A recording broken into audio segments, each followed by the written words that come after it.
नमस्कार दोस्तों, state government exam channel में आप सभी का स्वागत करता हूं। आज दोस्तों हम हिंदी व्याकरण के अंतर्गत जो आज हमारा टॉपिक है वो है दोस्तों अलंकार।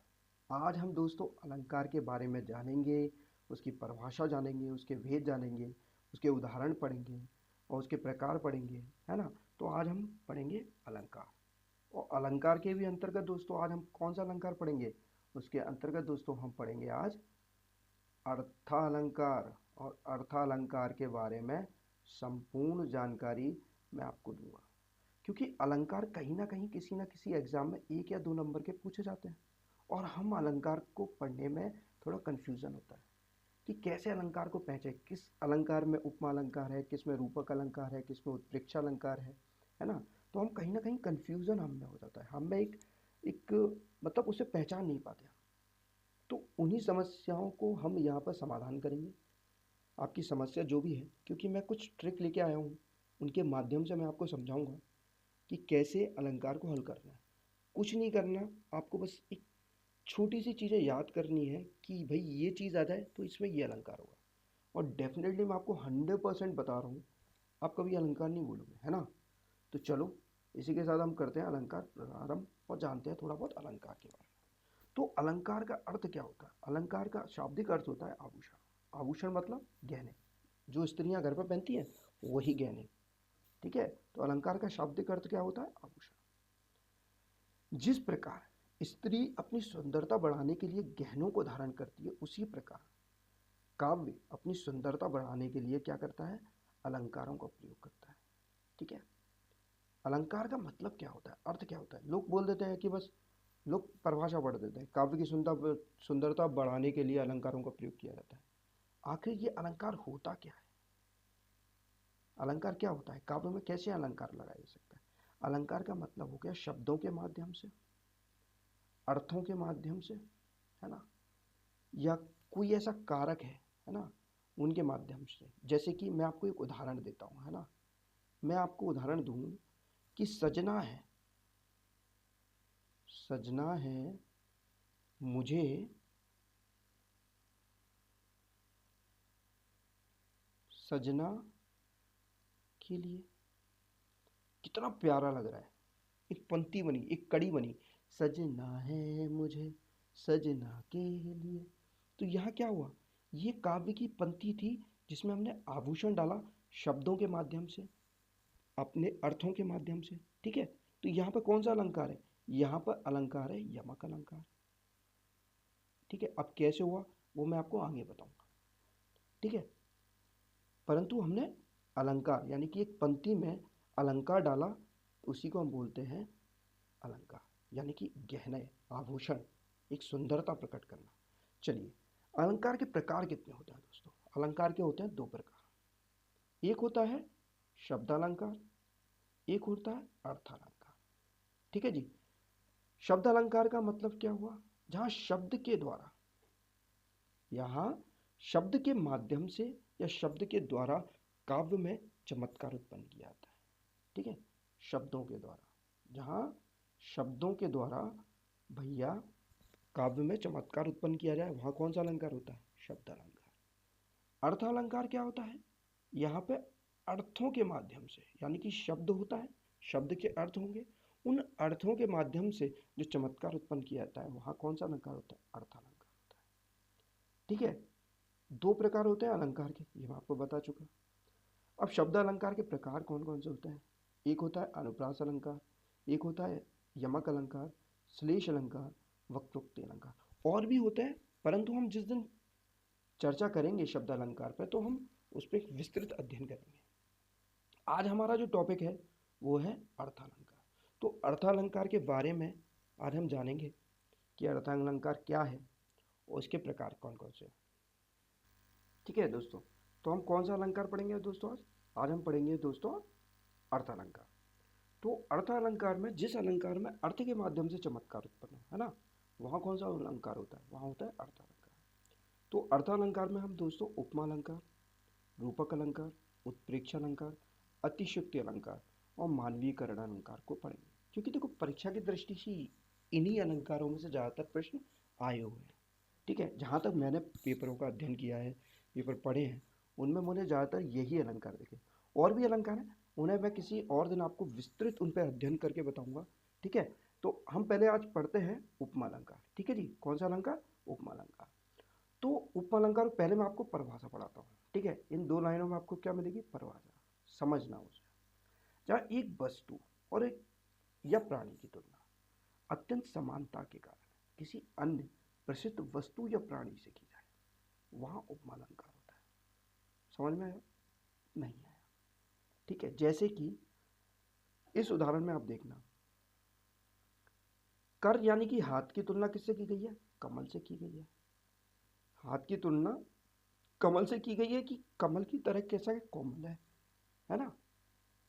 तो ये, परंतु हम ऐसा पहचान नहीं पाएंगे एग्जाम में कि भैया ये कर कमल सा कोमल है ना, तो पहचानने में थोड़ी प्रॉब्लम होगी ना। तो आप क्या करना, एक आपको मैं एक ट्रिक बताता हूँ, नोट्स है, इसको आप नोट कर लीजिए अपनी किसी नोटबुक में, कि देखो पंक्ति में योजक चिन्ह कैसा होता है? इस प्रकार का होता है। ये देखिए, ये लगे हैं, ये सभी योजक चिन्ह है। अगर योजक चिन्ह मिले और योजक चिन्ह के बाद आपको क्या मिले? से, सी, सा, है ना? क्या मिले? से मिले, सी मिले या सा मिले, आपका कौन सा अलंकार होगा? उपमा अलंकार होगा। कौन सा अलंकार होगा? उपमा। ठीक है, उपमा अलंकार होगा।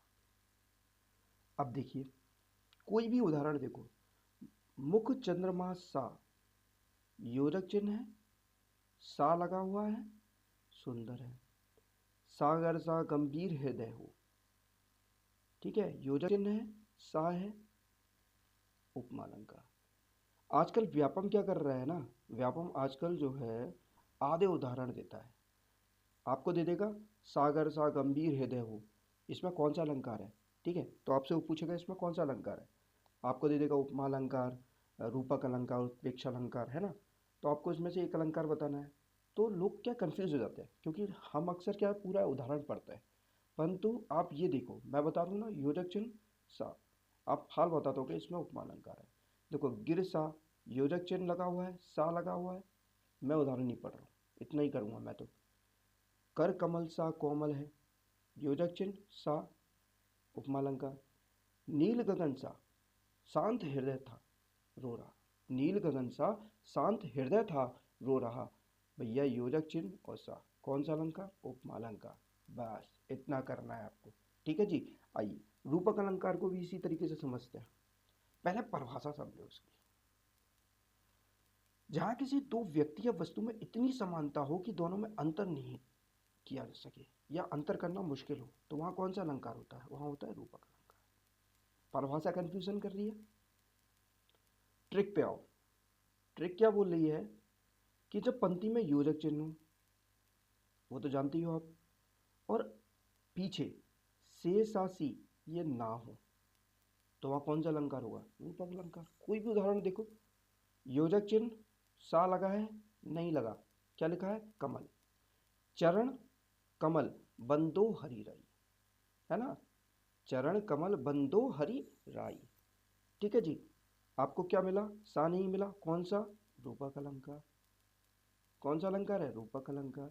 मैया मैं तो चंद्र खिलौना ले हूँ, योजक चिन्ह सा नहीं है, कौन सा अलंकार? रूपक अलंकार। अंबर पन घट में डूबी, अंबर पन घट में डूबी रही, तारा घट उषा नगरी। अब देखो, तारा घट भी अगर मैं दे दूं आपको, उषा नगरी कौन सा अलंकार है? देखो, योजक चिन्ह सा है, नहीं है, क्या होगा? रूपक अलंकार। आइए अगला देखते हैं, उत्प्रेक्ष अलंकार। कुछ शब्द है, अगर आपको कोई पंक्ति है उसमें मनु, जनु, मनहु, जनहु, मानो, जानो, यू आदि शब्द दिख जाए, उत्प्रेक्षा अलंकार लगा देना, 100% सही होगा। ले चला साथ में, ले चला साथ में तुझे कनक, जो भिक्षुक लेकर स्वम, देखो ज्यो, कौन सा अलंकार? उत्प्रेक्षा अलंकार। नैन मानो कमल है, मानो उत्प्रेक्षा अलंकार। सोहत ओढ़े पीत पट, सोहत ओढ़े पीत पट, श्याम सलोने गात, मनहु लीन मणि शैल पर आतप प्रयोग प्रभाव। तो कौन सा है? मनहु, उत्प्रेक्षा अलंकार।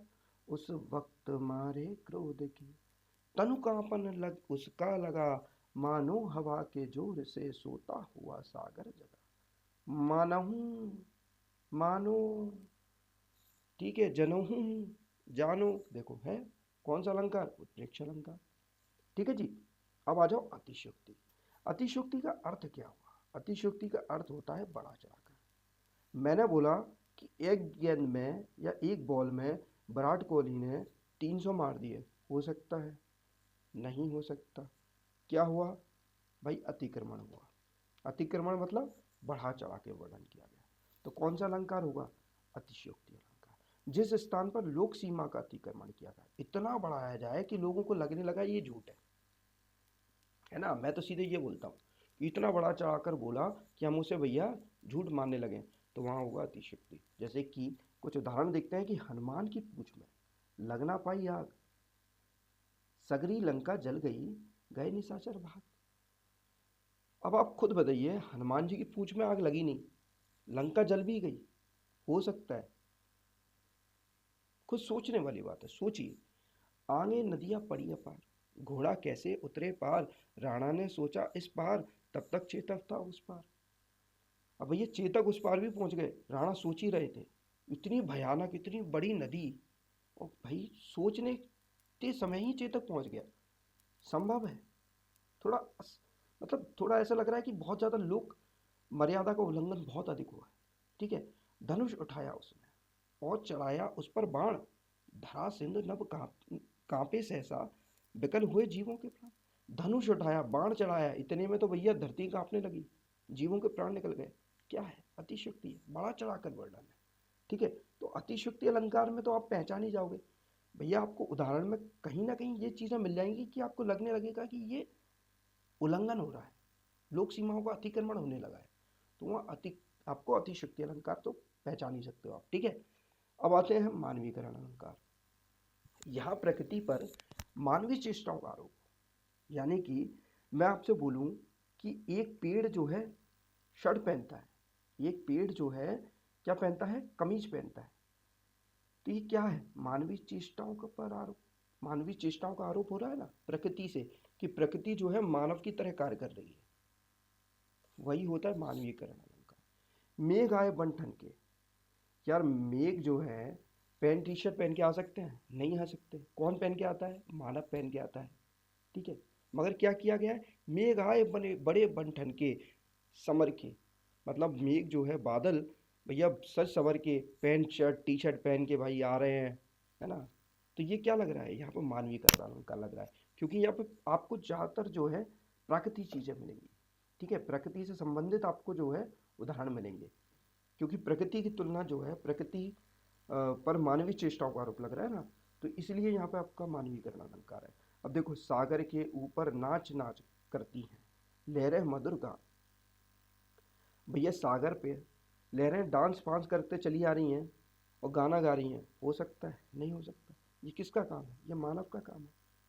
तो आप मानवीकरण अलंकार है, सिंपल दोस्तों, इतना ही करना है। प्रकृति से भरी चीज़ों को देखो, आप खुद पहचान जाओगे, है ना। काव्य में प्रकृति से संबंधित उदाहरण है तो ज़्यादातर मानवीकरण अलंकार के होते हैं। ठीक है जी। तो इसी के साथ दोस्तों धन्यवाद, और आपको मिलता हूँ शब्द अलंकार के साथ अगले वीडियो में। तो वीडियो अच्छा लगे तो प्लीज़ यार शेयर कर दो, सब्सक्राइब कर दो, और क्या है दोस्तों। ठीक है। शुभ रात्रि, मिलते हैं कल, गुड बाय।